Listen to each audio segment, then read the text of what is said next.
जिसके मसल्स 30% ज्यादा स्ट्रांग है, जस्ट एक छोटा सा जेनेटिक ट्वीक करके। हाँ, मतलब कोई फॉरेन डीएनए नहीं। कुछ नहीं, बस उसके अपने ही जीन्स को थोड़ा सा एडिट कर दिया। कूल ना? बिल्कुल। ये कोई साईफाई मूवी नहीं है, ये इंडिया में हो चुका है। ये है द पावर ऑफ बायोटेक्नोलॉजी। सही है। और दोस्त, अगर इस साइंस के जादू को A to Z बिल्कुल डिटेल में समझना है तो एक सेकंड रुको। हाँ। फटाफट सब्सक्राइब बटन पे क्लिक करो, बेल आइकन दबा दो, और हाँ, लाइक करना मत भूलना, ताकि ऐसी कोई भी अमेजिंग जानकारी मिस ना हो। तो चलो आज हम एक जोरदार सफर पर निकलते हैं। हम शुरू करेंगे जीन टेक्नोलॉजी से, ओके। जिसमें हम समझेंगे जीन एडिटिंग, फिर जीएम क्रॉप्स और जीनोम इंडिया प्रोजेक्ट को। एग्जैक्टली। फिर हम डाइव करेंगे कुछ सुपर कूल टॉपिक्स में, जैसे gene drive technology, organ on a chip, RNA silencing. हाँ, आरएनए साइलेंसिंग, पैंजिनोम, और यहाँ तक कि जंपिंग जीन्स के बारे में भी जानेंगे। Is going to be packed with information. उसके बाद हम आगे बढ़ेंगे कैंसर ट्रीटमेंट की एक revolutionary technique CAR T cell therapy की तरफ। राइट। फिर माइटोकॉन्ड्रियल रिप्लेसमेंट थेरेपी यानी 3 पेरेंट बेबी कॉन्सेप्ट को डिकोड करेंगे। और अंत में हम stem cells, phenome India, national biobank और दूसरे लेटेस्ट डेवलपमेंट्स को एक्सप्लोर करेंगे। सो सीट बेल्ट बांध लो दोस्त, this is going to be an epic ride. Let's unpack this. चलो फर्स्ट टॉपिक से स्टार्ट करते हैं। Okay. Topic 1, gene editing, the molecular scissors, broad micro theme, decoding the building blocks of life and engineering them. So basically gene editing एक ऐसी technology है जिससे scientist living organisms के DNA को change कर सकते हैं या एडिट कर सकते हैं। एकदम सिंपल शब्दों में। हाँ, सोचो जैसे तुम एक डॉक्यूमेंट में वर्ड्स को कट, कॉपी, पेस्ट करते हो, राइट। वैसे ही साइंटिस्ट डीएनए के पार्ट्स को ऐड, रिमूव या ऑल्टर कर सकते हैं। It's literally like having molecular scissors. बिल्कुल सही। इसका बेस्ट एग्जांपल है इंडिया की पहली जीन एडिटेड शीप। अच्छा, वही जिसका मैंने शुरू में जिक्र किया था। हाँ, कश्मीर यूनिवर्सिटी और आईसीएआर के रिसर्चर्स ने क्रिस्पर cas9 टेक्नोलॉजी यूज करके एक लैम के मायोस्टैटिन जीन को एडिट किया। Okay, myostatin gene. रिजल्ट, उसकी मसल ग्रोथ 30% बढ़ गई, और सबसे इंपॉर्टेंट बात, इसमें कोई फॉरेन डीएनए नहीं डाला गया। राइट। ये ट्रांसजेनिक नहीं है, याद रखना। चलो इसको अच्छे से डिस्कस करते हैं। सबसे पहले इंट्रोडक्शन। जीन एडिटिंग हमें ऐसी पावर देता है जिससे हम जेनेटिक डिजीजेस को ठीक कर सकते हैं, क्रॉप्स को बेहतर बना सकते हैं, और लाइफ के सीक्रेट्स को अनलॉक कर सकते हैं। सही है, ये साइंस फिक्शन को रियलिटी बना रहा है। ओके, तो इसका बैकग्राउंड क्या है? ये सब शुरू कहाँ से हुआ? देखो, ये सब शुरू हुआ डीएनए की अंडरस्टैंडिंग से। जैसे ही हमने वो वाटसन और क्रेग के थ्रू डीएनए के डबल हेलिक्स स्ट्रक्चर को समझा, the blueprint of life. Exactly. जैसे ही ब्लूप्रिंट हाथ लगा, हमने उसे मॉडिफाई करने के तरीके ढूंढने शुरू कर दिए, और आज क्रिस्पर जैसी टेक्नोलॉजी ने इसे बहुत आसान, सस्ता और सुपर प्रिसाइज बना दिया है। वाओ। ओके, अब आते हैं इसके कोर लॉजिक पर। इसके अंदर क्या-क्या कॉन्सेप्ट्स हैं? देखो, इसके कोर में कुछ कॉन्सेप्ट्स हैं। First, types of editing. 2 main types हैं। ओके। एक है सोमैटिक जीनोम एडिटिंग। इसमें बॉडी सेल्स मतलब नॉन रिप्रोडक्टिव सेल्स को एडिट किया जाता है। अच्छा, तो ये चेंजेस अगली जनरेशन में पास नहीं होते होंगे? बिल्कुल नहीं। दूसरा है जर्म लाइन जीनोम एडिटिंग। इसमें रिप्रोडक्टिव सेल्स जैसे स्पर्म या एग को एडिट करते हैं, और ये चेंजेस हेरिटेबल होते हैं, मतलब? आने वाली जनरेशंस में जा सकते हैं। समझे? राइट। सेकंड आती हैं द टेक्निक्स, यानी the tools.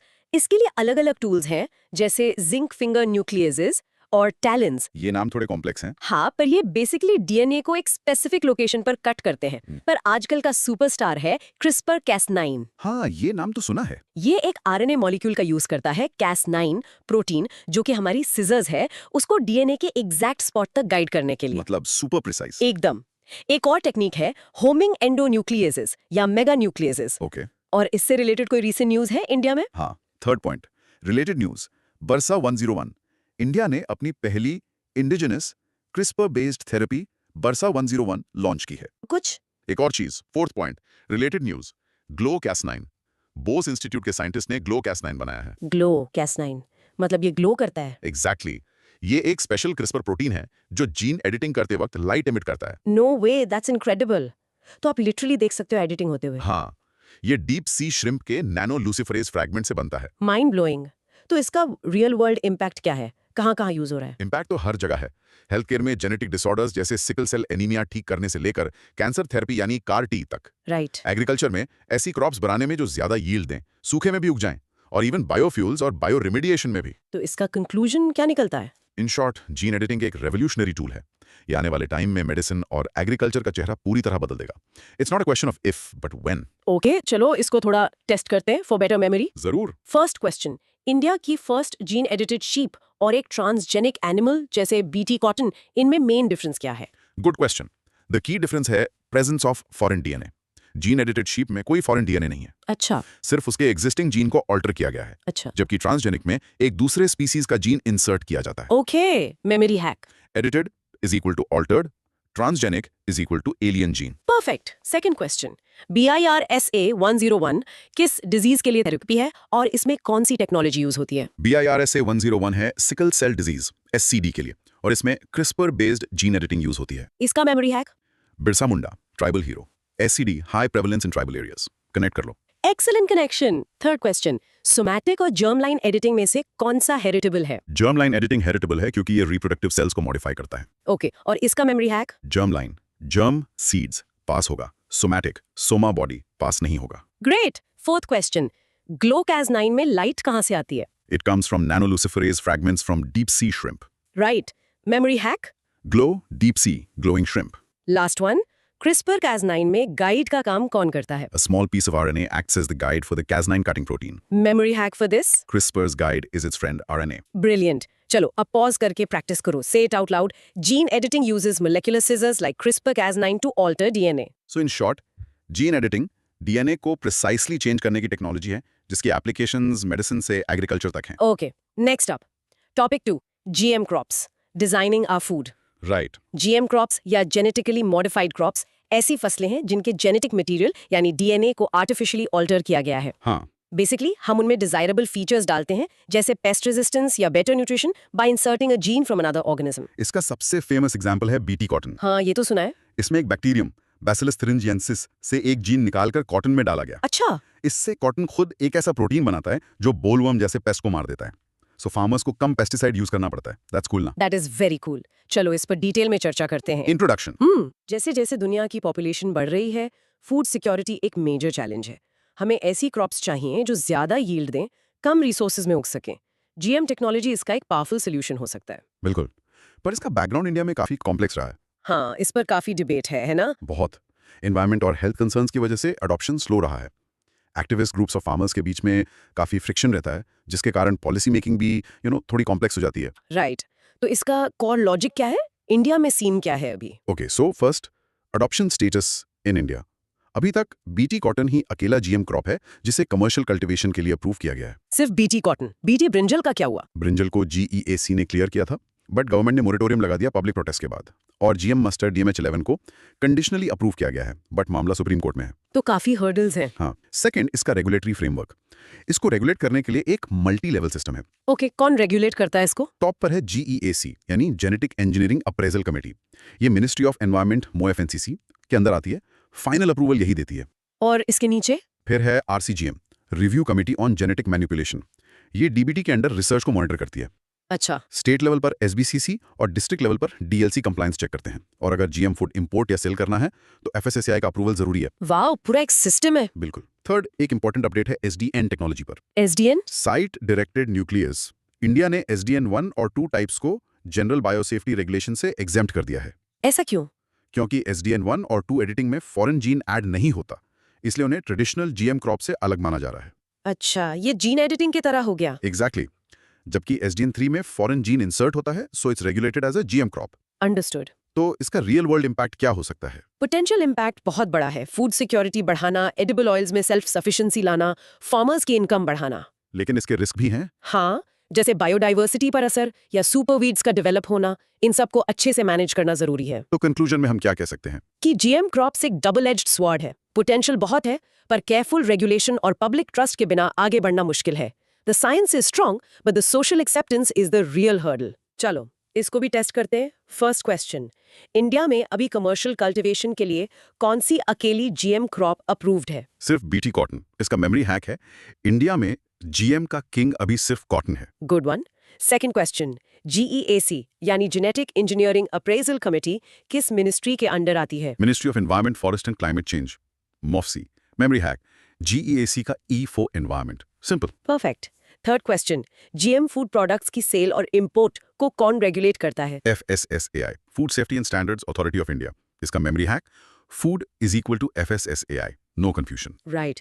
Fourth question, SDN 1 और SDN 2 को नॉर्मल रेगुलेशन से छूट क्यों मिली है? क्योंकि इनमें कोई फॉरेन DNA ऐड नहीं होता। They are considered gene edited, not GM in the traditional sense. Okay, इसका memory hack? SDN 1 and 2 is equal to no alien DNA, is equal to less rules. Great. Last question, BT brinjal का current status क्या है? It was cleared by GAC, but is currently under a moratorium. इसका memory hack brinjal moratorium में wait कर रहा है। Awesome. Okay, pause and practice saying BT cotton is the only approved GM crop in India and it's regulated by GEAC under MOFCC. In short, GM crops में DNA alter किया जाता है by adding foreign genes. India में सिर्फ BT cotton approved है और इसका regulation एक स्ट्रिक्ट मल्टी टियर सिस्टम के थ्रू होता है। Let's move to a monumental project. Topic 3, Genome India Project, mapping India's genetic diversity. हाँ, ये बहुत एम्बिशियस प्रोजेक्ट है। तो सोचो, अगर हमारे पास पूरे इंडिया की जेनेटिक डाइवर्सिटी का एक डिटेल्ड मैप हो, यही है जीनोम इंडिया प्रोजेक्ट। इसका एम है 10,000 इंडियंस के जीनोम्स को सीक्वेंस करके एक कॉम्प्रिहेंसिव डेटाबेस बनाना। इसका एक रियल लाइफ एप्लीकेशन सोचो। मान लो नॉर्थ इंडिया में एक पर्टिकुलर मेडिसिन बहुत इफेक्टिव है, पर साउथ इंडिया में नहीं। हाँ, ऐसा होता है। क्यों? हो सकता है इसका जवाब हमारे जेनेटिक वेरिएशन में छिपा हो। ये प्रोजेक्ट ऐसी ही इंडियन स्पेसिफिक हेल्थ सॉल्यूशंस ढूंढने में हेल्प करेगा और पर्सनलाइज्ड मेडिसिन को रियलिटी बनाएगा। Wow. Let's discuss it. Introduction. देखो, इंडिया में इतनी ज्यादा जेनेटिक डाइवर्सिटी है जो दुनिया में कहीं नहीं है। इसकी वजह है मल्टीपल फाउंडर पॉपुलेशंस और एंडोगमी। इस डाइवर्सिटी को मैप करना पर्सनलाइज्ड मेडिसिन और पब्लिक हेल्थ के लिए गेम चेंजर हो सकता है। तो इसका बैकग्राउंड क्या है? किसने शुरू किया? ये प्रोजेक्ट डिपार्टमेंट ऑफ बायोटेक्नोलॉजी यानी डीबीटी ने इनिशिएट किया है। राइट। इससे पहले ग्लोबली ह्यूमन जीनोम प्रोजेक्ट हो चुका है, पर उसमें इंडियन पॉपुलेशन का रिप्रेजेंटेशन बहुत कम था। So a lot of global genetic data हम पर अच्छे से अप्लाई नहीं होता। This project fixes that. सही बात है। तो इसके कोर लॉजिक में क्या है? फर्स्ट, इसका ऑब्जेक्टिव।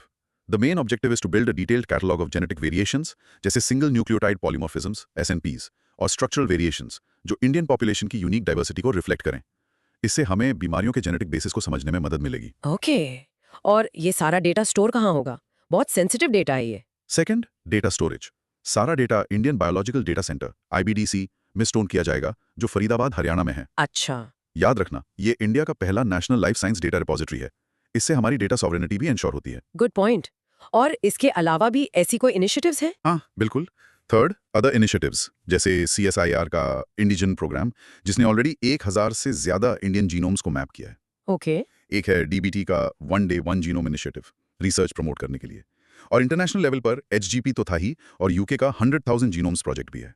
तो पूरी दुनिया इस पे काम कर रही है। यस। तो इसका रियल वर्ल्ड इम्पैक्ट क्या होगा इंडिया के लिए? इम्पैक्ट बहुत बड़ा है। जेनेटिक डिजीजेस का बेहतर डायग्नोसिस, पर्सनलाइज्ड मेडिसिन मतलब आपके डीएनए के हिसाब से दवाई, और इंडिया स्पेसिफिक हेल्थ प्रॉब्लम्स जैसे साउथ एशियंस में कार्डियोवैस्कुलर डिजीजेस का हाई रेट, उसके सॉल्यूशंस। ये एंसेस्ट्री समझने में भी हेल्प करेगा, राइट? बिल्कुल, हमारे माइग्रेशन पैटर्न्स को समझने में भी। तो कंक्लूजन क्या है? कंक्लूजन ये है कि जीनोम इंडिया प्रोजेक्ट एक गूगल मैप जैसा है इंडियन जेनेटिक्स के लिए। ये फ्यूचर में हेल्थ केयर को नेविगेट करने में हमारी मदद करेगा। It's an investment in our future health. Brilliant. Ready for a quick quiz? Let's do it. First, genome India project का मेन ऑब्जेक्टिव क्या है? To map India's genetic diversity by sequencing 10,000 Indian genomes and creating a reference database. Memory hack: Genome India is equal to Indian genetic map. Second, इस project का data कहाँ store किया जाएगा? At the Indian Biological Data Center (IBDC) in Faridabad. Memory hack: India का biodata IBDC में lock है। Third, इस project को किस गवर्नमेंट डिपार्टमेंट ने इनिशिएट किया है? Department of Biotechnology (DBT). Memory hack: Genome is equal to Biotech (DBT). Fourth, IndiGen programme किस ऑर्गेनाइजेशन का इनिशिएटिव है? CSIR Council of Scientific and Industrial Research. Memory hack: Indigen Desi Research CSIR. Finally, human genome project HGP क्या था? It was an international collaboration to map the entire human genome for the first time. Basically, humanity's first look at its own blueprint. इसका memory hack? HGP is equal to humanity's first genome party. Nice one. अब practice करो। बोलो, the genome India project initiated by DBT aims to map India's genetic diversity and store it at the IBDC. In short, Genome India Project India की unique genetic diversity को map कर रहा है ताकि personalised health care possible हो सके। Okay, अब हम कुछ रैपिड फायर राउंड्स में कुछ और एक्साइटिंग बायोटेक डेवलपमेंट्स को कवर करेंगे। These are short but very important. Ready हो? Let's go. Topic 4, Gene Drive Technology. Okay. Explanation: ये एक ऐसी टेक्निक है जो एक तरह से सेल्फिशली प्रमोट करती है एक पर्टिकुलर जीन को। ये इंश्योर करती है कि वो जीन आने वाली सारी जनरेशंस में पास हो, Even if उससे कोई सर्वाइवल एडवांटेज ना हो। हाँ, इससे हम वेक्टर बॉर्न डिजीजेस जैसे मलेरिया फैलाने वाले मच्छरों को कंट्रोल कर सकते हैं। इमेजिन हम एक जीन ड्राइव रिलीज करें जो सारे मेल मॉस्किटोज को स्टेराइल बना दे। पॉपुलेशन क्रैश कर जाएगी। एग्जैक्टली। बहुत पावरफुल है बट काफी कंट्रोवर्शियल भी। Right. Mini recap. GDT ensures a specific gene is inherited by all offspring, used to control pests, disease vectors. Okay, next. Topic 5, genome edited rice. Explanation: India दुनिया का पहला देश बन गया है जिसने जीई राइस वैरायटीज डेवलप की हैं। डीआरआर राइस 100, कमला और पूसा डीएसटी राइस 1। और खास बात यह है कि इन्हें क्रिस्पर कैस से बनाया गया है। हाँ, इनमें कोई फॉरेन डीएनए नहीं है, इसलिए ये जीएम क्रॉप्स नहीं है। राइट, ये SDN 1-2 कैटेगरी में आते हैं, जिसे गवर्नमेंट ने रेगुलेशन से एग्जेम्प्ट किया है। इसका मिनी रिकैप। ये क्या है? एक्सप्लेनेशन। ये एक माइक्रो स्केल सिस्टम है जो ह्यूमन ऑर्गन्स के की फंक्शंस को एक चिप पर मिमिक करता है। मतलब एक मिनी लिवर या mini lung on a chip? बिल्कुल। इससे ड्रग टेस्टिंग बहुत एक्यूरेट, फास्ट और एथिकल हो जाती है। एनिमल टेस्टिंग कम हो जाता है। It's a bridge between lab tests and human trials. Interesting. Mini recap? OOC creates mini organs on a chip for better and more ethical drug testing. Alright, topic 7, RNA silencing. Right? Explanation. ये एक natural cellular process है जिससे jeans को turn off या silence किया जाता है post transcription. मतलब जीन एक्सप्रेस नहीं होता। हाँ, RNA साइलेंसिंग में छोटे RNA मॉलिक्यूल्स जैसे siRNA या miRNA, मैसेंजर RNA, mRNA से बाइंड करते हैं। सर्चर्स इसका यूज प्लांट्स को वायरस से बचाने के लिए और डिजीजेस ट्रीट करने के लिए कर रहे हैं। इसका mini recap. RNA silencing uses small RNA molecules to switch off specific genes, often for disease protection. Okay, topic 8, पैनजीनोम। Explanation. देखो, एक सिंगल रेफरेंस जीनोम की जगह पैनजीनोम एक स्पीशीज के कई इंडिविजुअल्स के जीनोम सीक्वेंसेस का कंप्लीट कलेक्शन होता है। अच्छा, मतलब पूरी स्पीशीज का जेनेटिक डेटा एक साथ? हाँ, ये उस स्पीशीज की पूरी जेनेटिक डाइवर्सिटी को कैप्चर करता है। जैसे अभी चाइनीज साइंटिस्ट ने एशियन राइस का पैनजीनोम बनाया है। इससे बेटर क्रॉप्स डेवलप करने में मदद मिलती है जो अलग-अलग एनवायरनमेंट्स में थ्राइव कर सकें। तो इसका mini recap? A pangenome is a collection of all genes from all individuals of a species, capturing complete genetic diversity. Next, topic 9, शुक्र जीन। ये क्या है? शुक्र। हाँ, SHUKR। एक्सप्लेनेशन। CSIR-CCMB के रिसर्चर्स ने एक नया जीन शुक्र डिस्कवर किया है। इंटरेस्टिंग। ये जीन फ्लावरिंग प्लांट्स के सडन एवोल्यूशन और सक्सेस को एक्सप्लेन करता है, जिसे डार्विन ने अबॉमिनेबल मिस्ट्री कहा था। अच्छा, डार्विन की मिस्ट्री सॉल्व होगी। एक तरह से ये gene healthy pollen tube development को कंट्रोल करता है, जो फर्टिलाइजेशन के लिए क्रिटिकल है। ओके, इसका mini recap. The Shukra gene helps explain the rapid evolution of flowering plants, solving Darwin's abominable mystery. Topic 10, DNA profiling. हाँ, इसे डीएनए फिंगरप्रिंटिंग भी कहते हैं। Right. Explanation. ये हर इंडिविजुअल के डीएनए के यूनिक पैटर्न्स जैसे VNTRs, variable number tandem repeats को एनालाइज करके उन्हें आइडेंटिफाई करने की टेक्निक है। इसके मेथड्स क्या है? इसके मेथड्स हैं STR, short random repeats analysis, MTNA analysis, Y chromosome analysis, etcetera. और ये यूज कहाँ होता है? Crime scene investigation, paternity tests और डिजास्टर विक्टिम आइडेंटिफिकेशन में ये बहुत यूज होता है। इसका mini recap. DNA profiling identifies individuals based on unique patterns in their DNA, crucial for forensics. और इस रैपिड फायर राउंड का last topic number 11, jumping genes transposable elements. Oh, ये बहुत फैसिनेटिंग है। एक्सप्लेनेशन। ये डीएनए सीक्वेंसेस हैं जो genome में एक जगह से दूसरी जगह जंप कर सकते हैं। इस प्रोसेस को ट्रांसपोजिशन कहते हैं। और इस प्रोसेस में ये म्यूटेशंस कॉज कर सकते हैं, जीन एक्सप्रेशन ऑल्टर कर सकते हैं और एवोल्यूशन को ड्राइव कर सकते हैं। सीरियसली? हाँ, हमारे ह्यूमन जीनोम का लगभग 50% इन्हीं जंपिंग जीन से बना है। They are a major force of genetic change. That is insane. इसका मिनी रिकैप। ओके, अब एक बहुत ही revolutionary topic 12, chimeric antigen receptor T cell यानी CAR T थेरेपी। राइट। यानी CAR T therapy, training your own cells to fight cancer. ये एक game changing cancer therapy है।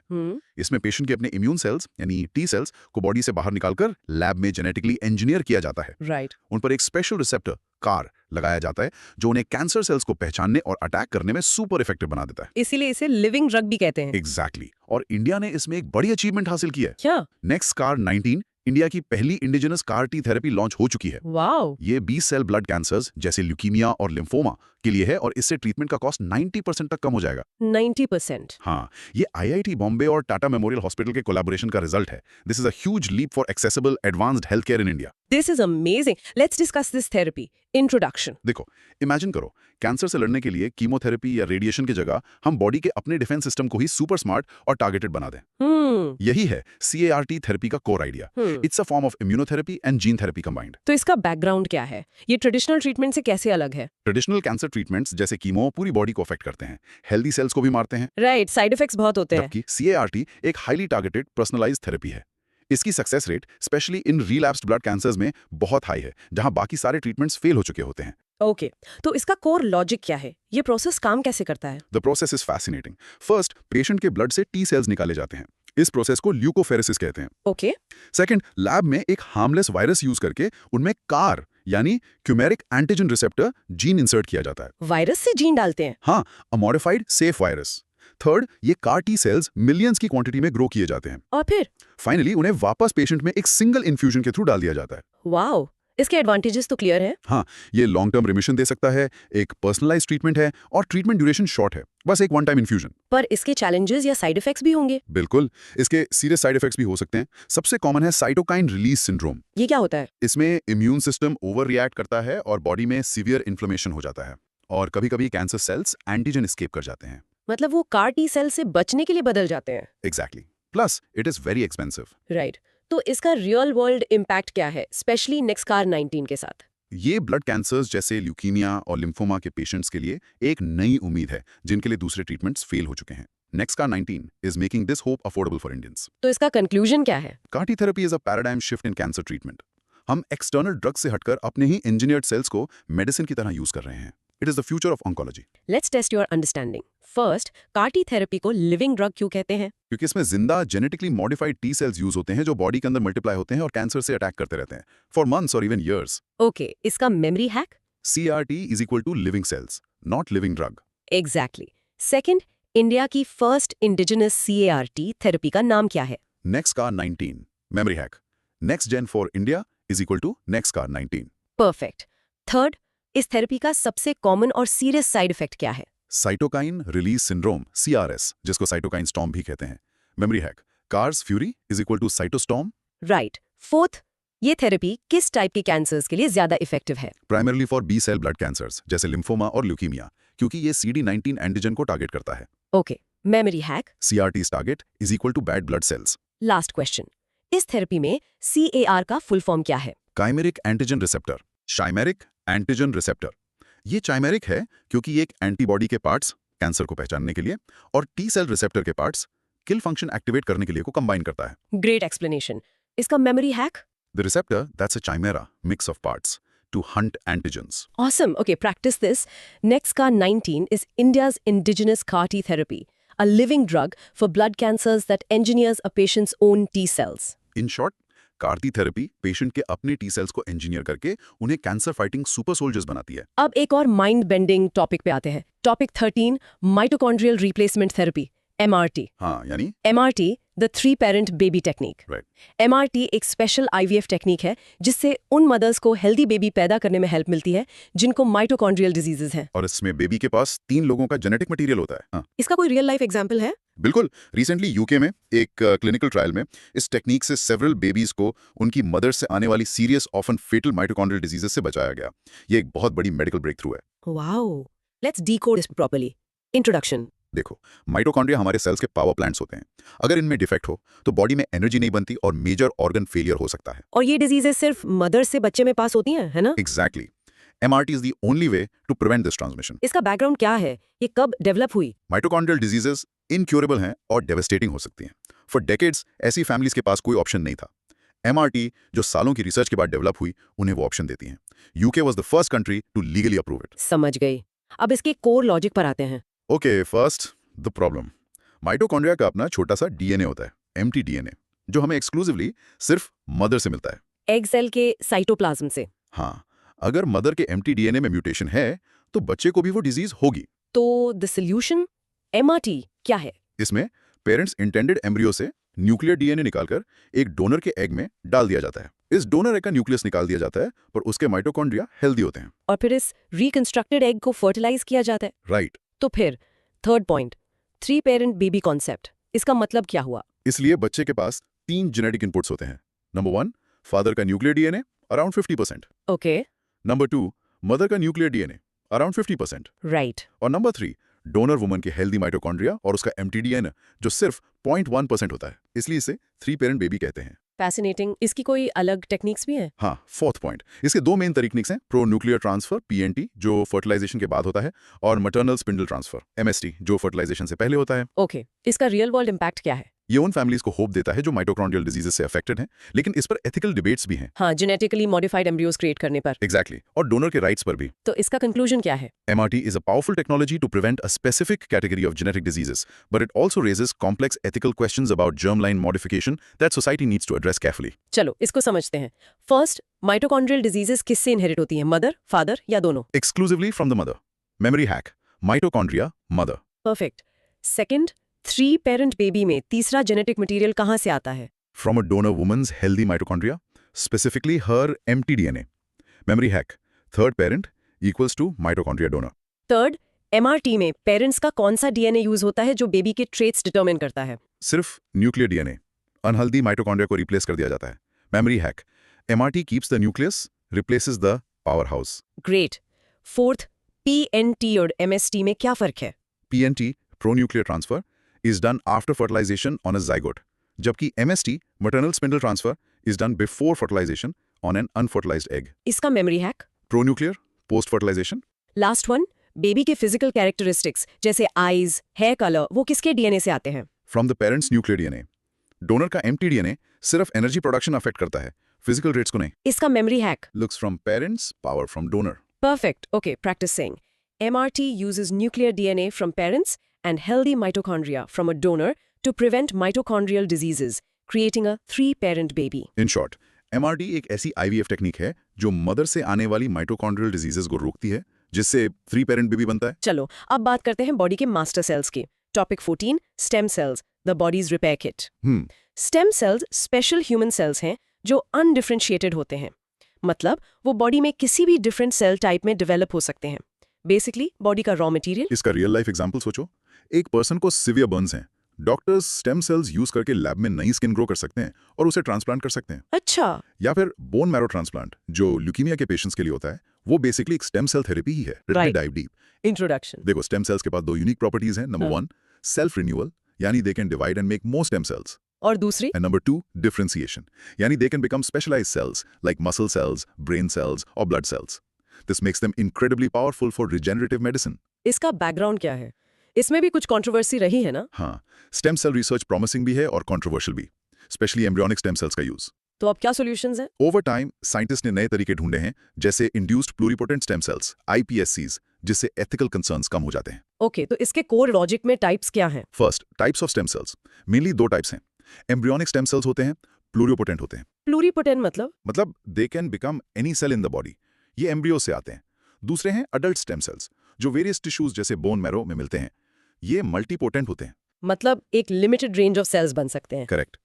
Second, induced pluripotent stem cells (iPSCs). This was a Nobel prize winning discovery. अच्छा, ये क्या है? Scientist normal adult cells जैसे skin cells को लेकर उन्हें जेनेटिकली रीप्रोग्राम कर सकते हैं to behave like embryonic stem cells. This is a game changer. Wow, तो इसकी एप्लीकेशंस क्या है? The potential is vast. Parkinson's, Alzheimer's, diabetes, heart disease, spinal cord injuries, इन सबको ट्रीट करना, ड्रग टेस्टिंग में और डिजीजेस कैसे डेवलप होती हैं उसे समझने में. इसका रियल वर्ल्ड इम्पैक्ट अभी क्या है? स्टेम सेल थेरेपी ऑलरेडी कुछ कंडीशंस के लिए यूज हो रही है और ये मेडिसिन को रेवोल्यूशनाइज कर सकती है बाय रिपेयरिंग और replacing damage tissues and organs.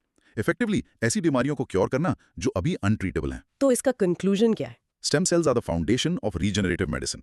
अभी भी चैलेंजेस हैं, पर ये बॉडी को अंदर से रिपेयर करने की तरफ एक फंडामेंटल शिफ्ट है. Let's check our concepts. First, what are the 2 key properties of stem cells?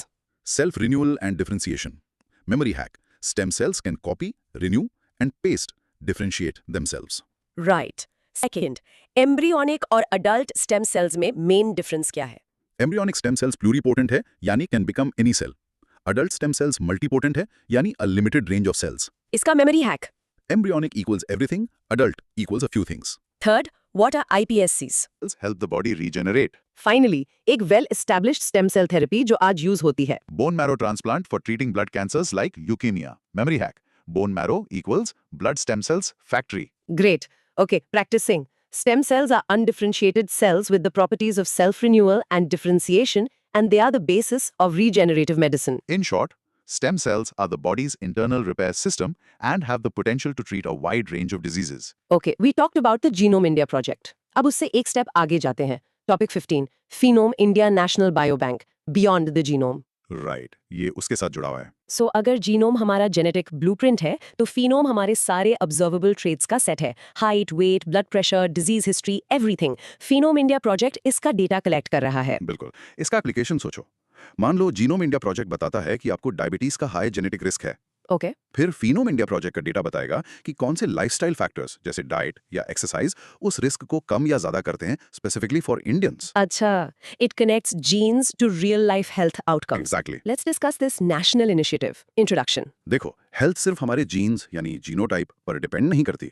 ये इस पर डिपेंड करती है कि वो जीन्स हमारे एनवायरनमेंट और लाइफस्टाइल के साथ कैसे इंटरैक्ट करते हैं। और इस इंटरैक्शन से हमारा फिनोटाइप बनता है। सही है। But here, India project aims to study this very interaction on a large scale. इसका बैकग्राउंड क्या है? इसकी जरूरत क्यों पड़ी? Modern medicine one size fits all approach से प्रिसीजन मेडिसिन की तरफ मूव कर रही है, और इसके लिए हमें मैसिव अमाउंट्स ऑफ डेटा चाहिए जो जेनेटिक्स, लाइफस्टाइल, एनवायरनमेंट और हेल्थ आउटकम्स को कनेक्ट करे। This project is India's effort to build that data repository. सही है। तो इसके कोर लॉजिक में क्या है? फर्स्ट, इसका objective. The goal is to collect detailed health data और बायोलॉजिकल सैंपल्स 10,000 से ज्यादा इंडिविजुअल से ओवर अ लॉन्ग पीरियड। ये डेटा, जिसे फिनोम कहते हैं, उनके जीनोमिक डेटा से लिंक किया जाएगा। और ये सैंपल्स कहाँ स्टोर होंगे? Second, the national bio bank. ये biological samples, blood, urine etcetera, एक हाईली ऑर्गेनाइज्ड और सिक्योर फैसिलिटी में स्टोर किए जाते हैं, जिसे बायो बैंक कहते हैं। The phenome India national bio bank researchers के लिए एक प्राइसलेस रिसोर्स होगा। तो थर्ड, फिनोटाइप वर्सेस जीनोटाइप को एक बार फिर से क्लियर कर दो। जरूर। Genotype is the genetic code, phenotype is the observable characteristic. Equation याद रखो, genotype plus environment plus lifestyle is equal to phenotype. Got it. इसका रियल वर्ल्ड इम्पैक्ट क्या होगा? This will lead to better prediction and prevention of diseases. हम diseases जैसे diabetes या heart disease के लिए अर्ली बायोकेमिकल मार्कर्स आइडेंटिफाई कर सकते हैं और इंडिया स्पेसिफिक हेल्थ गाइडलाइंस बना सकते हैं। It's the foundation of predictive and personalised health care.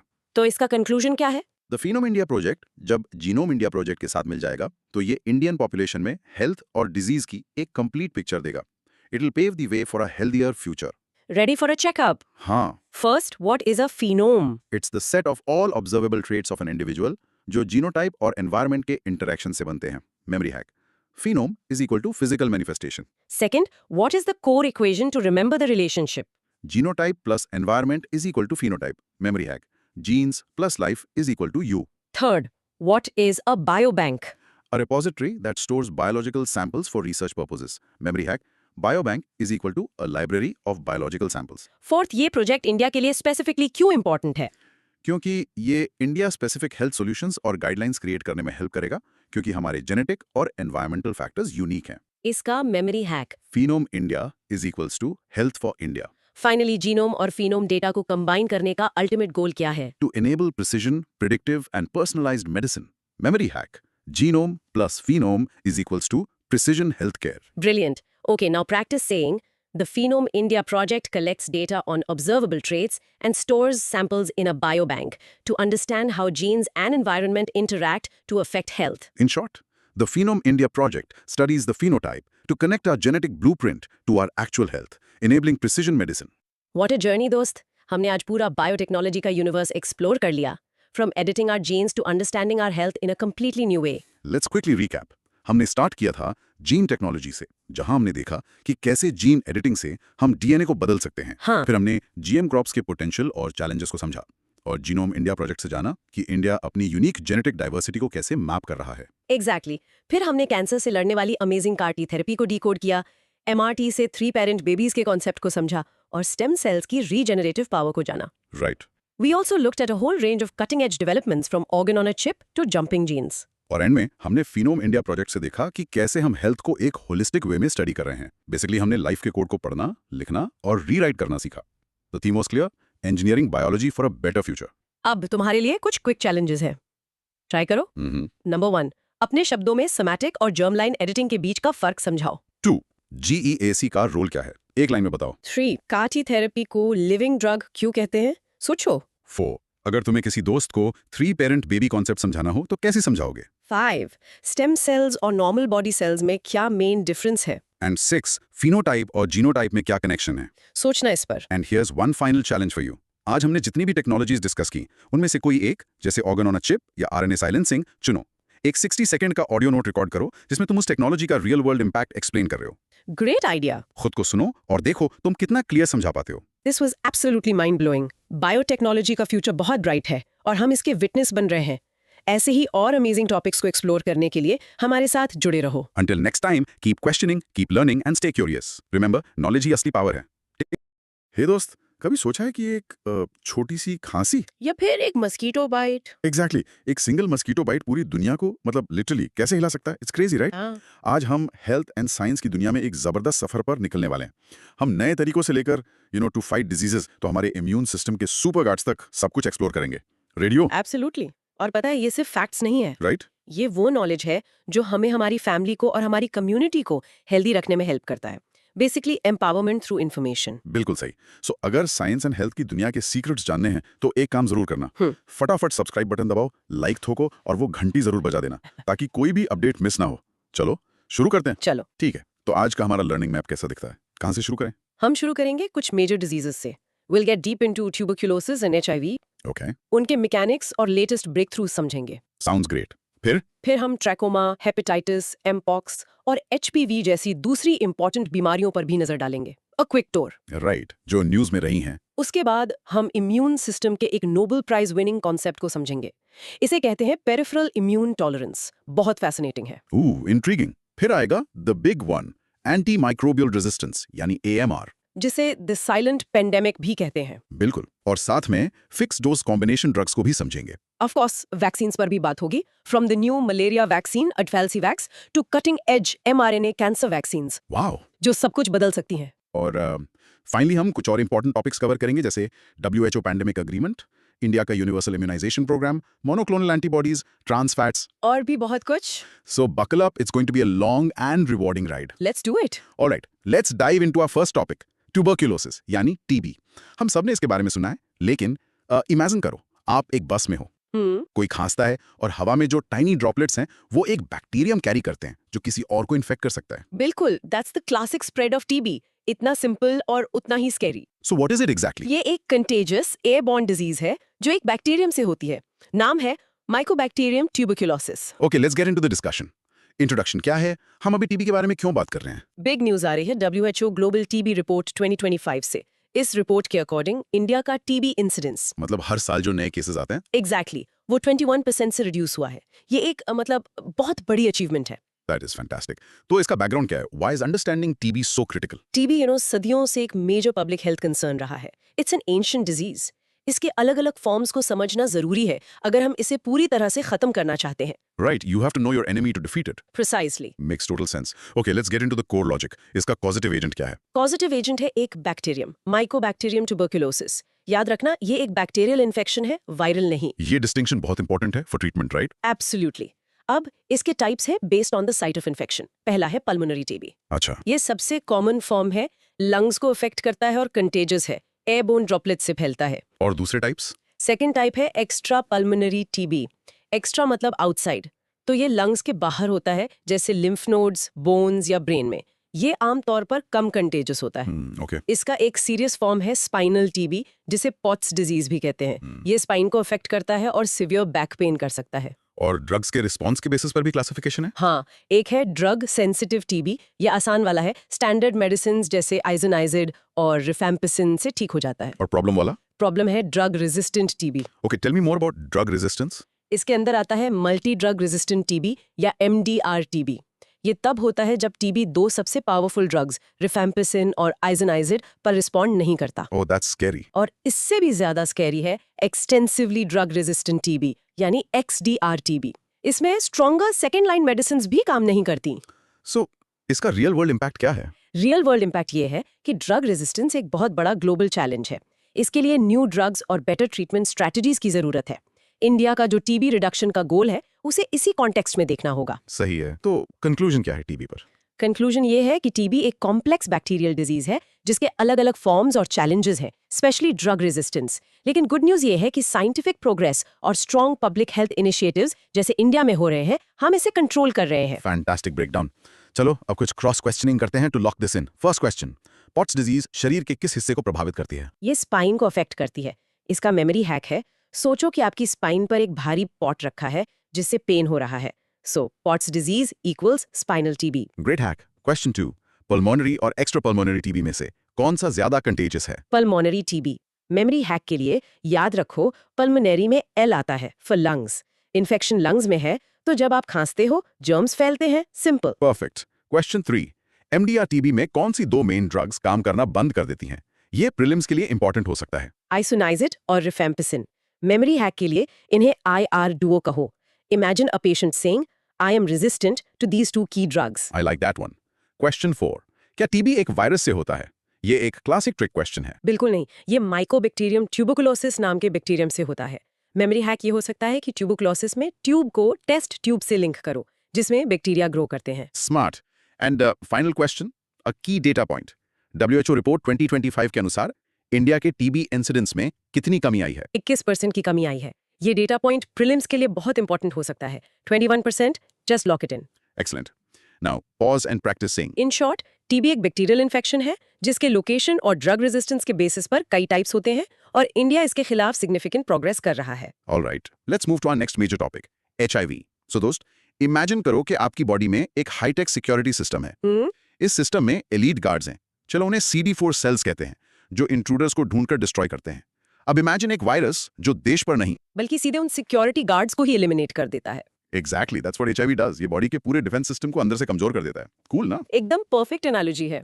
HIV एक वायरस है जो बॉडी के इम्यून सिस्टम पर, स्पेसिफिकली CD4 सेल्स पर अटैक करता है, उन्हें डिस्ट्रॉय करके। So let's get into the discussion. Introduction क्या है? Why HIV now?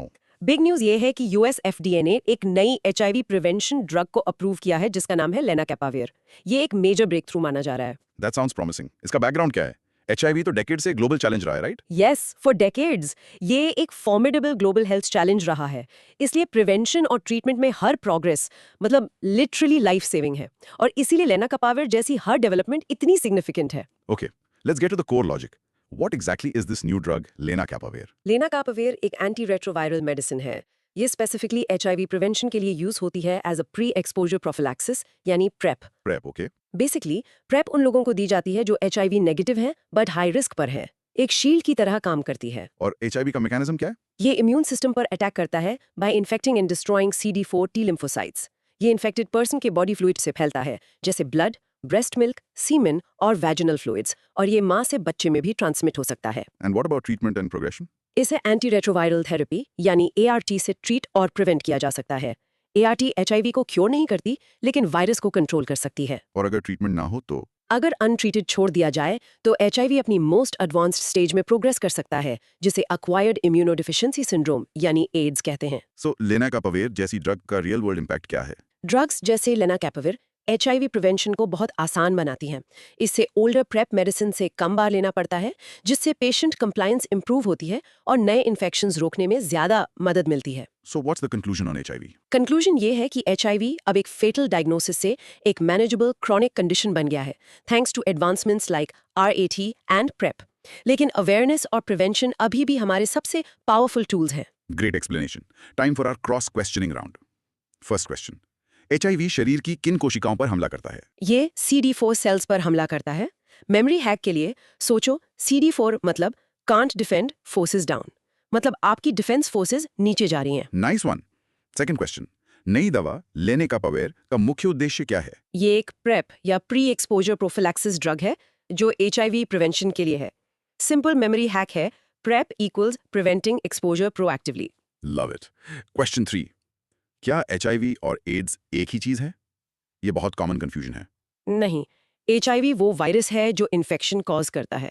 एड्स उस इन्फेक्शन की एडवांस्ड स्टेज है जब इम्यून सिस्टम बहुत कमजोर हो जाता है। याद रखो, हर एड्स पेशेंट को HIV होता है, लेकिन हर HIV पॉजिटिव पर्सन को एड्स नहीं होता। Very important distinction. Question 4. HIV के ट्रीटमेंट को क्या कहते हैं? इसे कहते हैं एंटी रेट्रोवायरल थेरेपी या ART। मेमोरी हैक सिंपल है, ART is the art of controlling the virus. And the final question. HIV transmission के मुख्य माध्यम क्या हैं? Infected body fluids. सबसे जरूरी बात, ये हवा से या छूने से नहीं फैलता। This helps to fight stigma. Perfect. Now pause and practice saying. In short, HIV एक वायरस है जो CD4 सेल्स को डिस्ट्रॉय करता है, लेकिन ART और नई प्रेप ड्रग्स जैसे ट्रीटमेंट से इसे इफेक्टिवली मैनेज और प्रिवेंट किया जा सकता है। Okay, that was deep. चलो अब एक क्विक फायर राउंड करते हैं कुछ और डिजीजेस पर जो हाल ही में न्यूज में थी। First up, trachoma, simple terms में ये क्या है? ट्रकोमा एक बैक्टीरियल आई डिजीज है। ये क्लमीडिया ट्रैकोमैटिस बैक्टीरियम से होती है और सैडली अंधेपन का कारण बन सकती है। Okay, let's break this down. Introduction और बैकग्राउंड। इंट्रोडक्शन ये है कि ये कई गरीब कम्युनिटीज में एक मेजर पब्लिक हेल्थ इशू है और बैकग्राउंड ये है कि WHO ने इसे एक neglected tropical disease NTD classify किया है। एनटीडी मतलब ये ऐसी बीमारी है जो मेनली गरीब कम्युनिटीज को अफेक्ट करती है और इसे उतनी फंडिंग नहीं मिलती जितनी दूसरी बीमारियों को। Okay, core logic. इसका इम्पैक्ट क्या है और ये फैलता कैसे है? सबसे बुरा इम्पैक्ट है इरिवर्सिबल ब्लाइंडनेस। मतलब एक बार विजन चला गया तो वो वापस नहीं आ सकता। ये आईलिड के अंदर स्कारिंग से होता है। ये पर्सनल कांटेक्ट जैसे इन्फेक्टेड आईज को टच करने और फ्लाइज यानी मक्खियों से फैलता है। और इंडिया में इसके लिए कोई इनिशिएटिव है? हाँ, इंडिया में ट्रैकोमा कंट्रोल प्रोग्राम को national programme for control of blindness and visual impairment NPCBVI के साथ इंटीग्रेट किया गया है। So real world impact in conclusion. Impact बहुत डेवस्टेटिंग है। ब्लाइंडनेस और पॉवर्टी लीड करता है। कंक्लूजन ये है कि ये प्रिवेंटेबल है विद हाइजीन एंड एंटीबायोटिक्स, इसलिए पब्लिक हेल्थ प्रोग्राम्स बहुत जरूरी हैं। Time for quick cross questioning. Question 1, trachoma किस अंग को प्रभावित करता है? आंख यानी आई को। मेमोरी हैक, ट्रकोमा में कोमा है। सोचो कि आपका विजन कोमा में चला गया। Oh, that's a good one. Question 2, क्या ट्रकोमा एक वायरल बीमारी है? नहीं, ये बैक्टीरियल है। क्लमीडिया ट्रैकोमैटिस बैक्टीरियम से होती है, याद रखना। क्वेश्चन 3, WHO के अनुसार ये किस कैटेगरी की बीमारी है? एक निग्लेक्टेड ट्रॉपिकल डिजीज या NTD। ये टर्म मेंस आंसर्स के लिए बहुत इंपॉर्टेंट है। फोर्थ, रिपीटेड ट्रकोमा इन्फेक्शंस का सबसे सीवियर आउटकम क्या है? Irreversible blindness. एंड फाइनली, ये मुख्य रूप से कैसे फैलता है? पर्सनल कांटेक्ट और फ्लाइज से। We will remember that. Now pause and practice saying in short, trachoma एक प्रिवेंटेबल बैक्टीरियल आई इन्फेक्शन है जिसे NTD क्लासिफाई किया गया है और ये इरिवर्सिबल ब्लाइंडनेस का कारण बन सकता है। next on our list is hepatitis. ये टर्म हम बहुत सुनते हैं। What is it? हेपेटाइटिस बहुत सिंपली लिवर की सूजन या इन्फ्लेमेशन है। इसका सबसे कॉमन रियल लाइफ एग्जांपल है जॉन्डिस, जो लिवर प्रॉब्लम्स का एक सिम्टम है। ये मोस्टली वायरल इन्फेक्शन से होता है। Okay, let's discuss introduction and background. Big news ये है कि WHO ने अब हेपेटाइटिस D को भी कैंसर कॉजिंग क्लासिफाई कर दिया है। इसे हेपेटाइटिस B और C की कैटेगरी में डाल दिया है। अच्छा, बैकग्राउंड ये है कि हेपेटाइटिस एक साइलेंट किलर रहा है जो क्रॉनिक लिवर डिजीज कॉज करता है। let's get into the core logic of this. इसके different types. 5 मेन टाइप्स हैं, A, B, C, D और E। अब हेपेटाइटिस D बहुत फैसिनेटिंग है। ये एक इनकम्पिटेंट वायरस है। Incompetent virus? मतलब? इसका मतलब इसे रेप्लिकेट करने के लिए हेपेटाइटिस B वायरस HBV की जरूरत होती है। तो हेपेटाइटिस D सिर्फ उन लोगों को हो सकता है जिन्हें पहले से हेपेटाइटिस B है। Interesting. सिर्फ हेपेटाइटिस B, C और D ही क्रॉनिक यानी लॉन्ग टर्म इन्फेक्शंस का कारण बन सकते हैं, जिससे लिवर कैंसर का रिस्क बढ़ जाता है। What about vaccines?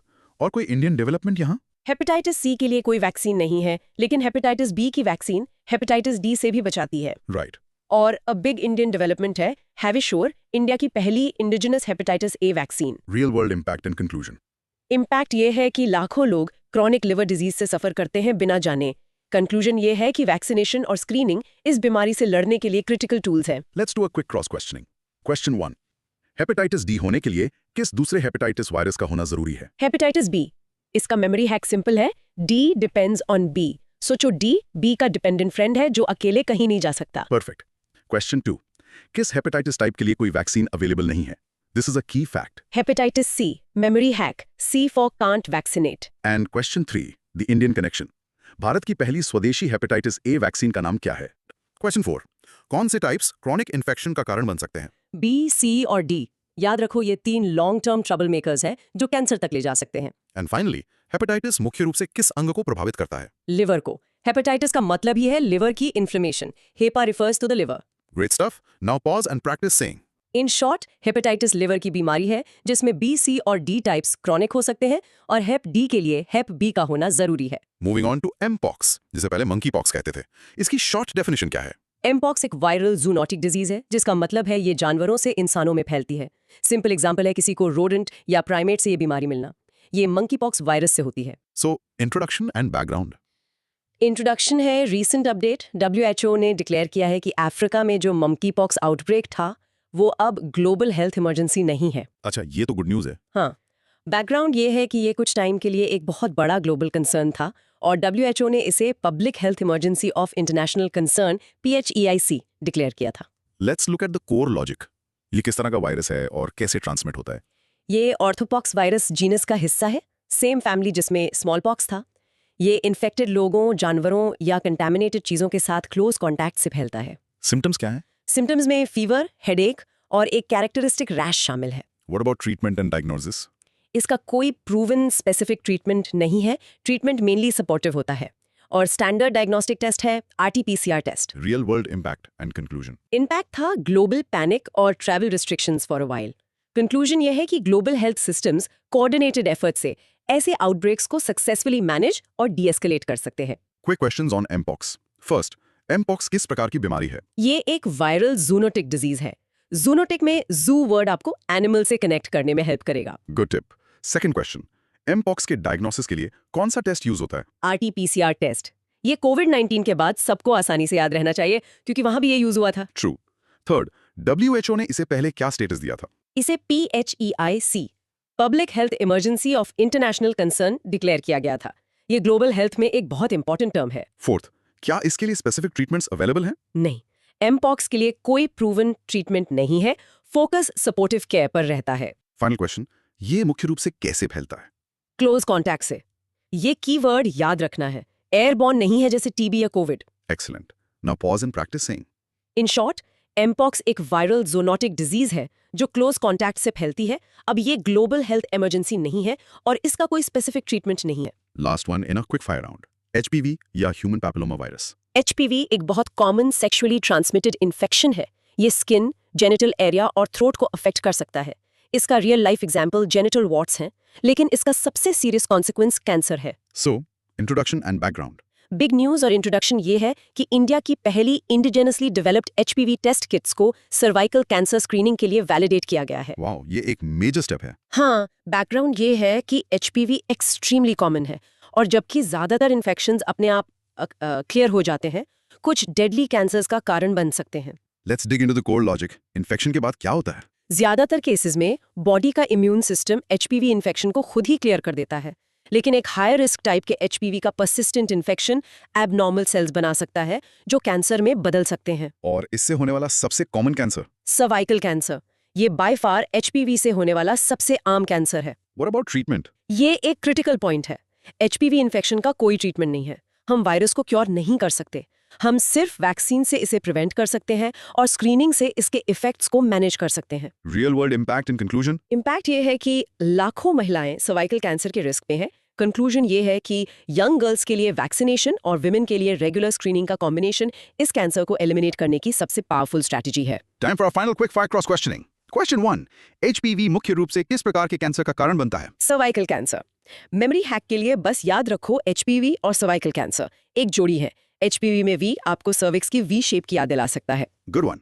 Second question, क्या HPV इन्फेक्शन का कोई इलाज है? नहीं, वायरस के इन्फेक्शन का कोई इलाज नहीं है। फोकस प्रिवेंशन, वैक्सीन्स और मैनेजमेंट स्क्रीनिंग पर है। ये की डिस्टिंक्शन है। What's the good news for most people who get HPV? Good news ये है कि 90% से ज्यादा केसेस में इम्यून सिस्टम 2 साल के अंदर वायरस को खुद ही क्लियर कर देता है। और इंडिया ने हाल ही में HPV से रिलेटेड क्या डेवलप किया है? इंडिया ने सर्वाइकल कैंसर स्क्रीनिंग के लिए अपनी पहली indigenous HPV test kits develop की हैं। Atmanirbhar Bharat in health. Final question, ये मुख्य रूप से कैसे ट्रांसमिट होता है? ये एक कॉमन सेक्सुअली ट्रांसमिटेड इन्फेक्शन है। परफेक्ट।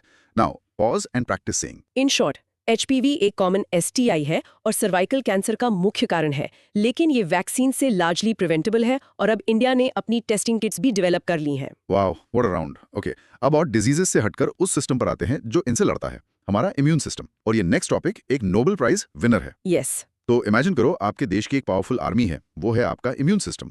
अब इसके सोल्जर्स यानी T सेल्स एक बूट कैंप यानी थाइमस में ट्रेन होते हैं। वहां उन्हें सिखाया जाता है अपने ही सिटीजन्स पर अटैक मत करना। जो सोल्जर ये रूल तोड़ता है उसे एलिमिनेट कर दिया जाता है।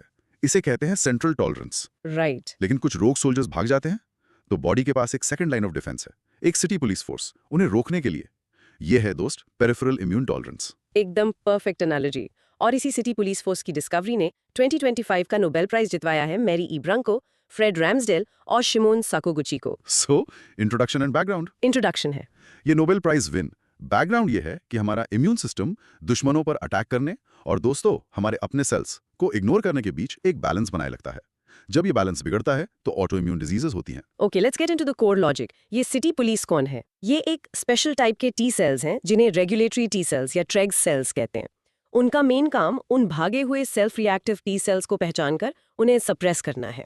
तो वो इम्यून रिस्पॉन्स को रेगुलेट करते हैं। बिल्कुल, यही पेरिफेरल टॉलरेंस का प्रोसेस है जो सेंट्रल ट्रेनिंग कैंप यानी थाइमस के बाहर होता है। और इसमें एक स्पेसिफिक जीन भी इन्वॉल्व है, right? The FOP3 gene. Yes, ये एक मॉन्यूमेंटल डिस्कवरी थी। उन्होंने FOP3 जीन को खोजा जो इंट्रेग सेल्स के डेवलपमेंट और फंक्शन का मास्टर कंट्रोलर है। इंस्ट्रक्शन मैनुअल की तरह। एग्जैक्टली अगर इस जीन में म्यूटेशन हो जाए तो एक सिवियर ऑटो इम्यून डिजीज होती है जिसका नाम है आईपेक्स।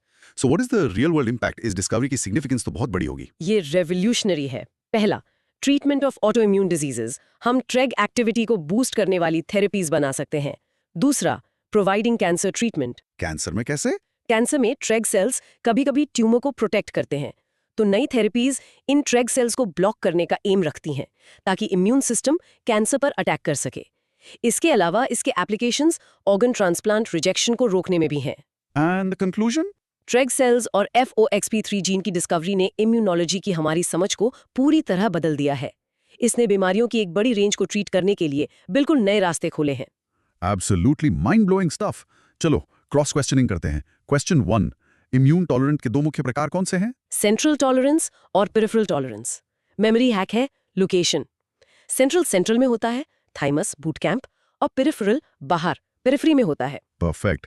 क्वेश्चन 2, पेरिफेरल टॉलरेंस में कौन से सेल्स सिक्योरिटी गार्ड का काम करते हैं? द रेगुलेटरी टी सेल्स या Treg cells. Memory hack, Treg cells immune response को रेगुलेट करते हैं। Simple and effective. क्वेश्चन 3, कौन सा जीन ट्रेग सेल्स के फंक्शन का मास्टर कंट्रोलर है? A definite prelims question. The FOP3 gene. Memory hack के लिए इमेजिन करो एक विजिलेंट फॉक्स जो पेट्रोलिंग कर रहा है 3 times to keep everything in order. FOP3। That's a creative one. Question 4, FOP3 gene में म्यूटेशन से कौन सी रेयर बीमारी होती है? इससे आईपेक्स हो सकता है, एक severe auto immune disease. And the final question, cancer treatment में ट्रेग सेल की डिस्कवरी का क्या महत्व है? कैंसर में ट्रेग सेल्स ट्यूमर को मारने वाले इम्यून सेल्स को सप्रेस करके ट्यूमर को बचा सकते हैं। तो अगर हम ट्रेग सेल्स को ब्लॉक कर दें तो इम्यून सिस्टम कैंसर से बेहतर लड़ सकता है। Incredible. Now pause and practice. In short, peripheral tolerance immune system का सेल्फ कंट्रोल मैकेनिज्म है जिससे ट्रेग सेल्स और FOXP3 जीन मैनेज करते हैं, और इसकी डिस्कवरी ने मेडिसिन में नई पॉसिबिलिटीज खोली हैं। बॉडी के अपने डिफेंस सिस्टम से एक ऐसे खतरे पर आते हैं जो हमारे बेस्ट वेपन्स को बेकार कर देता है। Let's talk about anti microbial resistance. AMR। Imagine करो दोस्त, आपके पास चोरों का एक गैंग है, माइक्रोब्स, और मास्टर कीज का एक सेट, एंटीबायोटिक्स। सालों तक आपकी कीज काम करती हैं, लेकिन एक दिन चोर ताले बदलना सीख जाते हैं। एग्जैक्टली अचानक आपकी मास्टर कीज बेकार हो जाती हैं। यही है AMR। Fantastic analogy. AMR वो सिचुएशन है जब माइक्रोब्स जैसे बैक्टीरिया, वायरसेस और फंगी उन ड्रग्स को डिफीट कर देते हैं जो उन्हें मारने के लिए बनाई गई थी। So why is AMR in the news now? Introduction और बैकग्राउंड क्या है? इंट्रोडक्शन है WHO की global antibiotic resistance surveillance report 2025 का रिलीज, जो इस बढ़ते खतरे को हाईलाइट करती है। बैकग्राउंड ये है कि AMR को साइलेंट पेंडेमिक कहा जाता है। साइलेंट पेंडेमिक क्यों? क्योंकि ये एक धीरे धीरे बढ़ने वाला क्राइसिस है जिसमें मैसिव डेविस्टेशन का पोटेंशियल है। WHO इसे टॉप 10 ग्लोबल हेल्थ थ्रेट्स में से एक मानता है। Okay, let's get into the core logic. Superbugs क्या हैं और रेजिस्टेंस फैलता कैसे है? सुपरबग्स वो स्ट्रेन्स हैं जो ज्यादातर अवेलेबल ड्रग्स के अगेंस्ट रेजिस्टेंट होते हैं। रेजिस्टेंस 2 तरह से फैलता है, वर्टिकल जीन ट्रांसफर, पेरेंट से ऑफस्प्रिंग, और ज्यादा alarming horizontal gene transfer. Horizontal gene transfer. इसमें माइक्रोब्स आपस में डायरेक्टली रेजिस्टेंस जीन्स एक्सचेंज करते हैं। So what's driving this? ये नेचुरल प्रोसेस है? प्रोसेस नेचुरल है, लेकिन ह्यूमन एक्टिविटीज ने इसे डेंजरसली एक्सेलरेट कर दिया है। की ड्राइवर्स हैं misuse and overuse of antibiotics in humans, agriculture and allied sector में इनका use as growth promoters, pharmaceutical manufacturing से निकलने वाला वेस्ट, हेल्थ केयर फैसिलिटीज में पुअर डिस्पोजल, और in general poor waste management. और लोगों का ट्रीटमेंट कोर्स पूरा ना करना भी, राइट? हाँ, बिल्कुल। So what's the real world impact अगर हमने इसे कंट्रोल नहीं किया? कैटास्ट्रोफिक। कॉमन इन्फेक्शंस जानलेवा हो सकते हैं। सर्जरी, सी सेक्शंस और कीमोथेरेपी बहुत रिस्की हो जाएंगे। हम प्री एंटीबायोटिक एरा में वापस जाने का रिस्क ले रहे हैं। So to conclude on AMR, AMR को ह्यूमन एक्शंस ने मल्टीपल सेक्टर्स में डेंजरसली बढ़ाया है। इसे टैकल करने के लिए एक कोऑर्डिनेटेड वन हेल्थ अप्रोच की जरूरत है। ये हमारे समय के सबसे बड़े चैलेंजेस में से एक है। Truly sobering topic. Let's lock in the key points. First, AMR को अक्सर साइलेंट पेंडेमिक क्यों कहा जाता है? क्योंकि ये एक अचानक एक्सप्लोसिव इवेंट नहीं है।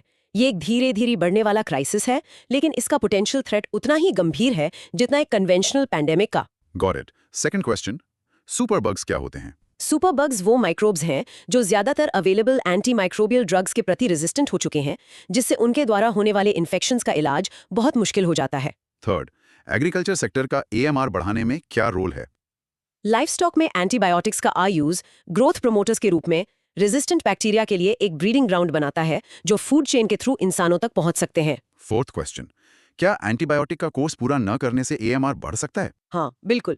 जब आप ट्रीटमेंट जल्दी बंद कर देते हैं तो आप सबसे मजबूत बैक्टीरिया को जिंदा छोड़ देते हैं, जो फिर मल्टीप्लाई करते हैं और अपनी रेजिस्टेंस ट्रेट्स आगे बढ़ाते हैं। And the final more technical question, what is horizontal gene transfer? ये वो प्रोसेस है जिसमें माइक्रोब्स आपस में रेजिस्टेंस जीन्स शेयर करते हैं। मेमोरी हैक है। इमेजिन करो माइक्रोब्स एक लाइन में बैठे हैं और एक दूसरे को horizontally secret notes genes pass कर रहे हैं, जिससे रेजिस्टेंस तेजी से फैल रहा है। That paints a clear picture. Now, pause and practice saying. In short, AMR एक बड़ा ग्लोबल हेल्थ थ्रेट है जिसे एंटीबायोटिक्स के मिसयूज ने तेजी से बढ़ाया है, और ये मॉडर्न मेडिसिन को अंडरमाइन करने का खतरा रखता है। चलो अब फिक्स्ड डोज कॉम्बिनेशन ड्रग्स यानी FDC पर बात करते हैं। FDC ड्रग्स मतलब इमेजिन करो 3 अलग-अलग गोलियों की जगह आपका डॉक्टर आपको एक ही गोली दे जिसमें तीनों मेडिसिन कंबाइंड हों। हाँ, वो सिंगल गोली ही एक फिक्स्ड डोज कॉम्बिनेशन है। एग्जैक्टली। ये मल्टीपल एक्टिव इंग्रेडिएंट्स को एक सिंगल डोसेज फॉर्म में कंबाइन करती है, लेकिन ये एक दोधारी तलवार है, इसलिए अक्सर न्यूज में रहती है। तो इसका इंट्रोडक्शन क्या है? What's the recent development? Central drug standard control organisation यानी CDSCO ने सभी स्टेट्स को 35 अनअप्रूव्ड FDC ड्रग्स की मैन्युफैक्चर और सेल रोकने का निर्देश दिया है। अच्छा, ये बड़ी खबर है। हाँ, बैकग्राउंड ये है कि FDCs के कुछ फायदे भी हैं, जैसे better therapeutic outcomes, improved patient compliance क्योंकि कम गोलियां लेनी पड़ती हैं, और reduce cost of therapy. Make sense. Let's get into the core logic. Technically FDC क्या है और इंडिया में इसे रेगुलेट कौन करता है? एक FDC में एक या एक से ज्यादा एक्टिव इंग्रेडिएंट्स होते हैं। इंडिया में इन्हें ड्रग्स एंड कॉस्मेटिक्स एक्ट 1940 के तहत रेगुलेट किया जाता है।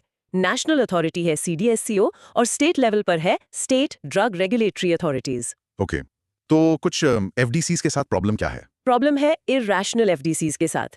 ये ऐसे कॉम्बिनेशंस हैं जिनका कोई साइंटिफिक सेंस नहीं बनता, साइड इफेक्ट्स बढ़ा सकते हैं या फिर एंटी माइक्रोबियल रेजिस्टेंस को प्रमोट कर सकते हैं, जैसे बिना किसी ठोस कारण के 2 एंटीबायोटिक्स को कंबाइन करना। तो इस बैन का real world impact patient safety से जुड़ा है? एब्सोल्युटली। ये बैन इरैशनल प्रैक्टिस को रोकने और ये सुनिश्चित करने के लिए है कि सिर्फ सेफ और इफेक्टिव कॉम्बिनेशंस ही मार्केट में अवेलेबल हों।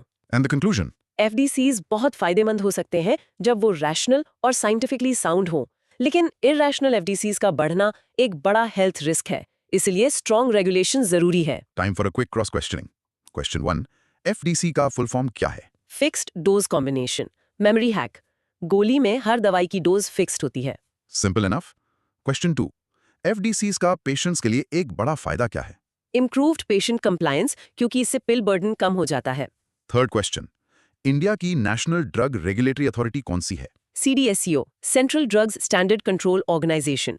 फोर्थ, इरैशनल FDCs को एक समस्या क्यों माना जाता है? क्योंकि वो अनुचित इलाज, बढ़े हुए साइड इफेक्ट्स और एंटी माइक्रोबियल रेजिस्टेंस जैसी समस्याओं का कारण बन सकते हैं। And the final question, SIRSTH initiative का उद्देश्य क्या है? स्टेट ड्रग रेगुलेटरी अथॉरिटीज को बेंचमार्क और स्ट्रेंथन करना।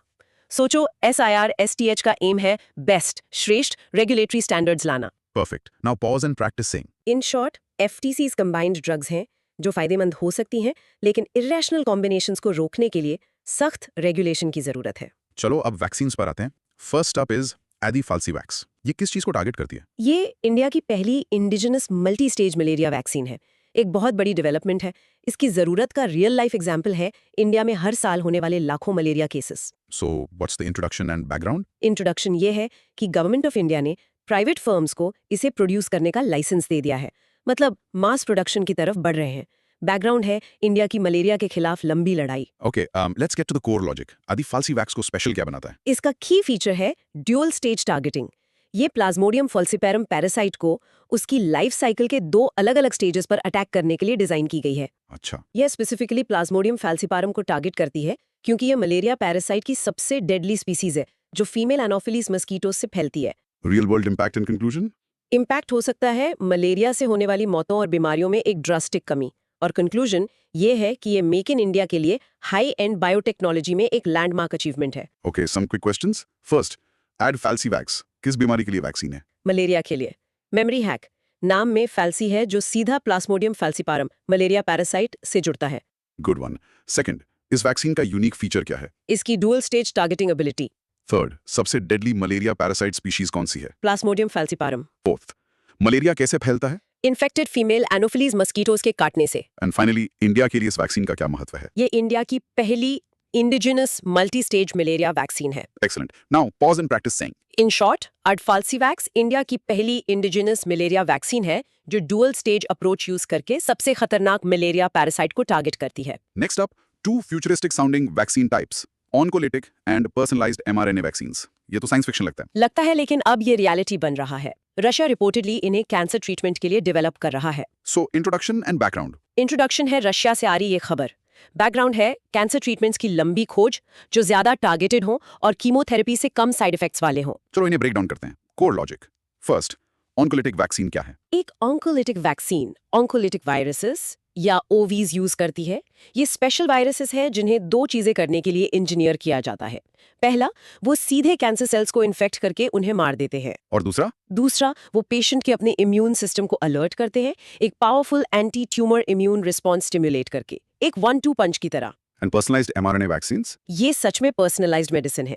साइंटिस्ट्स पेशेंट के ट्यूमर का सैंपल लेते हैं, उसकी यूनिक म्यूटेशंस को आइडेंटिफाई करते हैं और फिर एक कस्टम mRNA वैक्सीन बनाते हैं जो पेशेंट के इम्यून सिस्टम को सिर्फ उन्हीं सेल्स पर अटैक करना सिखाती है। जैसे कैंसर के लिए custom made wanted poster. Exactly. mRNA vaccines हमारे सेल्स को एक प्रोटीन का हार्मलेस पीस बनाने की रेसिपी देकर काम करती हैं, जो फिर हमारे इम्यून सिस्टम को ट्रेन करता है। What about self-amplifying mRNA और sRNA vaccines? ये नेक्स्ट जनरेशन है।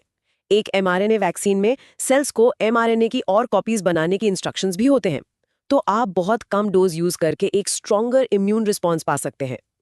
Real world impact and conclusion. Impact हो सकता है कैंसर ट्रीटमेंट में एक पूरा paradigm shift, one size fits all से हटकर कंप्लीटली इंडिविजुअलाइज थेरेपीज की तरफ। कंक्लूजन ये है कि हम कैंसर थेरेपी के एक नए दौर में प्रवेश कर रहे हैं।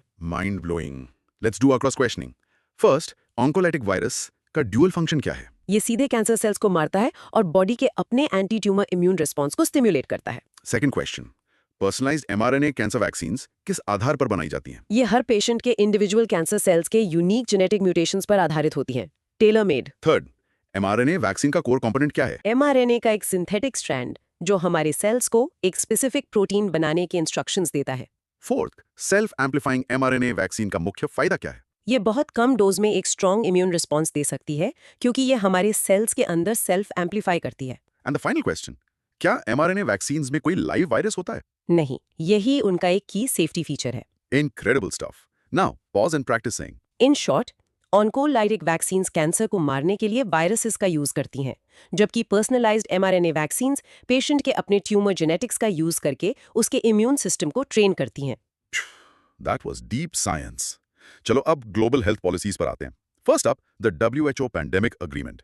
इसकी जरूरत का रियल लाइफ एग्जांपल था कोविड-19 पैंडेमिक के दौरान देखा गया केओस और इनइक्वालिटी। एग्जैक्टली। इंट्रोडक्शन ये है कि WHO के मेंबर स्टेट्स इस अग्रीमेंट पर निगोशिएट कर रहे हैं ताकि फ्यूचर पैंडेमिक्स के लिए बेहतर तैयारी हो सके।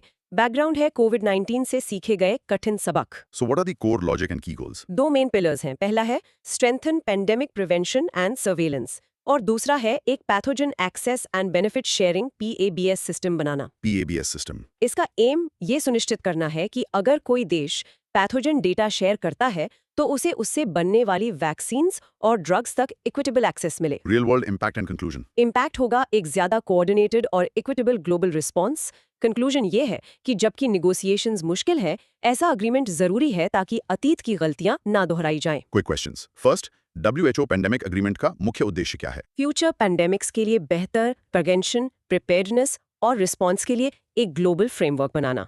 सेकंड, PABS सिस्टम क्या सुनिश्चित करना चाहता है? Pathogen access and benefit sharing, मतलब मेडिकल काउंटर मेजर्स तक सबकी समान पहुंच हो। मेमोरी हैक, PABS ये सुनिश्चित करता है कि सबको पीस ऑफ द एक्शन मिले और बेनिफिट्स शेयर हों। थर्ड, ये अग्रीमेंट किन मौजूदा नियमों पर बनाया जा रहा है? इंटरनेशनल हेल्थ रेगुलेशंस या IHR ऑफ 2005 पर। कोविड-19 के दौरान ऐसी कौन सी बड़ी समस्या थी जिसे PABS हल करने की कोशिश करता है? वैक्सीन नेशनलिज्म, जहां अमीर देशों ने ज्यादातर वैक्सीन सप्लाई खरीद ली थी। Who is negotiating this agreement? World health organisation WHO के सभी सदस्य देश। Got it. Now pause and practice saying. In short, WHO pandemic agreement pandemic की तैयारी के लिए नियम स्थापित करने और ट्रीटमेंट्स तक समान पहुंच सुनिश्चित करने का एक वैश्विक प्रयास है। Next, let's talk about India's Universal Immunization Program, or UIP. इसका रियल लाइफ एग्जाम्पल है हर बच्चे को सरकारी हेल्थ सेंटर्स पर मिलने वाला मुफ्त वैक्सीनेशन। हाँ, इंट्रोडक्शन ये है कि हाल ही के WHO यूनिसेफ डेटा के अनुसार इंडिया ने इम्यूनाइजेशन कवरेज में सिग्निफिकेंट प्रोग्रेस किया है। बैकग्राउंड ये है कि UIP दुनिया के सबसे बड़े पब्लिक हेल्थ प्रोग्राम्स में से एक है। So what's the core logic? ये क्या कवर करता है? ये 12 वैक्सीन प्रिवेंटेबल डिजीजेस के खिलाफ मुफ्त इम्यूनाइजेशन प्रदान करता है, जिसमें diphtheria, tetanus, polio, measles, hepatitis B और अन्य शामिल हैं। और इसकी मेजर अचीवमेंट्स? इंडिया को पोलियो फ्री बनाना और मैटरनल एंड नियोनेटल टेटनस को खत्म करना। मैंने एक नए प्लेटफॉर्म YouWin का जिक्र देखा, ये क्या है? YouWin UIP के अंतर्गत सभी वैक्सीनेशन सर्विसेज के डिजिटलाइजेशन के लिए एक नया डिजिटल प्लेटफॉर्म है। ये कोविन जैसा है, लेकिन रूटीन इम्यूनाइजेशन के लिए। ये हर प्रेग्नेंट वुमन और बच्चे को ट्रैक करेगा। Real world impact and conclusion? Impact है हर साल लाखों जान बचाना। कंक्लूजन ये है कि UIP इंडिया के पब्लिक हेल्थ सिस्टम का एक आधार स्तंभ है और YouWin जैसे इनोवेशंस इसे और भी मजबूत बनाएंगे। Let's do some questions. First, India के UIP के अंतर्गत कितनी बीमारियां कवर होती हैं? 12 बीमारियां, 12। सेकंड, UIP की 2 प्रमुख उपलब्धियां बताओ। पोलियो फ्री इंडिया और नियोनेटल टिटनेस का उन्मूलन। थर्ड, YouWin प्लेटफॉर्म किस लिए है? ये इंडिया के यूनिवर्सल इम्यूनाइजेशन प्रोग्राम की सर्विसेज के डिजिटलाइजेशन के लिए है। मेमोरी हैक, YouWin के साथ you win by getting all your vaccines on time। Fourth, क्या UIP के तहत वैक्सीन्स मुफ्त हैं? हाँ, ये सभी नागरिकों को मुफ्त में प्रदान की जाती हैं। फिफ्थ, YouWin प्लेटफॉर्म के लिए प्रेरणा कहां से मिली? कोविड-19 वैक्सीनेशन के लिए यूज किए गए कोविन प्लेटफॉर्म की सफलता से। Excellent. Now pause and practice saying.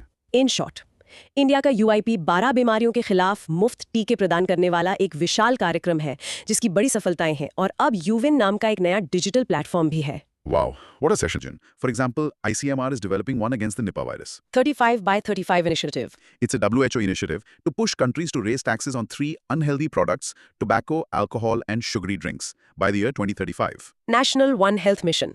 A very important concept. It connects human, animal, and environmental health, recognizing they're all linked. Crucial for fighting diseases that jump from animals to humans. Trans fats. The bad fats. They raise bad LDL cholesterol. India has a strict limit of only 2%, which is a global best practice.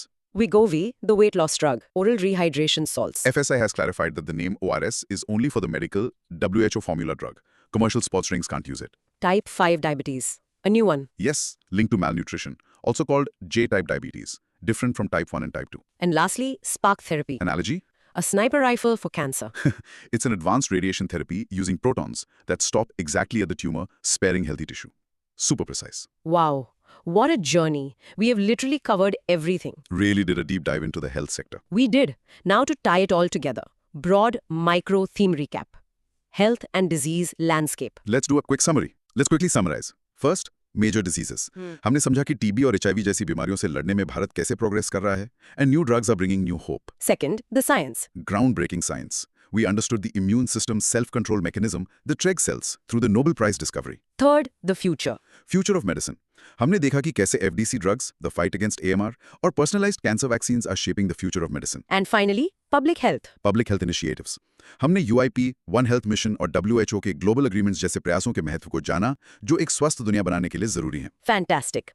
Now it's time for the content probes and challenge. अब आपकी बारी। इन सवालों के जवाब देने की कोशिश करो। 1. MDR-TB और XDR-TB में क्या अंतर है? 2. Peripheral tolerance में FOXP3 जीन की क्या भूमिका है? 3. ऑन्कोलिटिक वैक्सीन और mRNA वैक्सीन में से कौन सी ज्यादा पर्सनलाइज्ड है और क्यों? 4. वन हेल्थ कॉन्सेप्ट का क्या मतलब है? 5. हेपेटाइटिस D, हेपेटाइटिस B पर क्यों निर्भर है? एंड 6. UN प्लेटफॉर्म का उद्देश्य क्या है? And now for your challenge. Your challenge. आज हमने जो टॉपिक्स डिस्कस किए उनमें से किसी एक, जैसे AMR या mRNA वैक्सीन्स को चुनो और उसे 2 मिनट में किसी दोस्त या फैमिली मेंबर को समझाने की कोशिश करो। देखो कि आप कोर आइडिया को कितनी आसानी से समझा पाते हो। Rehearse presenting it out loud. That's a great exercise. तो दोस्तों, ये था हमारा आज का ज्ञान का सफर। उम्मीद है आपको मजा आया होगा और आपने बहुत कुछ नया सीखा होगा। Knowledge is best when shared. ज्ञान बांटने से बढ़ता है, तो इस जानकारी को अपने दोस्तों के साथ शेयर करना न भूलें और हमारे साथ ऐसे ही डीप एनालिसिस के लिए जुड़े रहें। लाइक, शेयर और सब्सक्राइब करना मत भूलना। याद रखें, जागरूक रहना ही स्वस्थ रहने की दिशा में पहला कदम है। अगली बार तक सीखते रहें और सवाल पूछते रहें।